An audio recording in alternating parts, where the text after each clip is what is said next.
देखिए अभी थोड़ा सा बाजार ट्रिम हुआ है, हम जा रहे हैं दिन के लोस की तरफ, लेकिन एक सेक्टर सुबह जीएसटी के रेट्स में तब्दील रेशनलाइज कम होने के बावजूद सेलिब्रेट नहीं कर रहा है session one, that's insurance space. आपकी स्क्रीन पे कुछ स्टॉक्स तो कोलैप्स भी हुए। Look at HDFC life, max, SBI.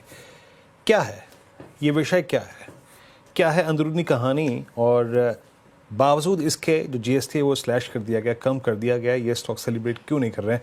आइए दिन से समझते हैं। यतिन, ये पेज क्या है? इनपुट टैक्स क्रेडिट वाला थोड़ा समझाइए जरा।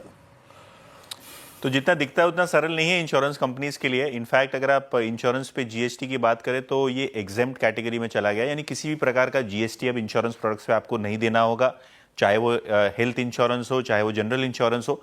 जीएसटी को पूरी तरीके से इस सेक्टर के लिए खत्म कर दिया गया है। इसका क्या होता है मतलब? ऑब्वियसली अगर हम बात करें तो कस्टमर्स को फायदा होता है क्योंकि अब जीएसटी पे नहीं करना होगा।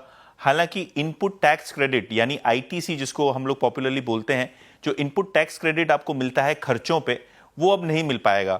तो क्योंकि इंश्योरेंस कंपनीज एक पर्टिकुलर जीएसटी देती हैं अपने एक्सपेंसेस के लिए, चाहे वो कमीशन एक्सपेंसेस हो, री इंश्योरेंस हो, जिसको ऑब्वियसली एग्जेम्प्ट किया गया है। लेकिन अगर हम बात करें जो एक्सपेंसेस है, जहां पहले इनपुट टैक्स क्रेडिट मिलता था उससे लागत कम होती थी क्योंकि वो पास थ्रू हो जाता था। अब वो नहीं मिलने पे 5 से 7% तक की लागत बढ़ जाएगी।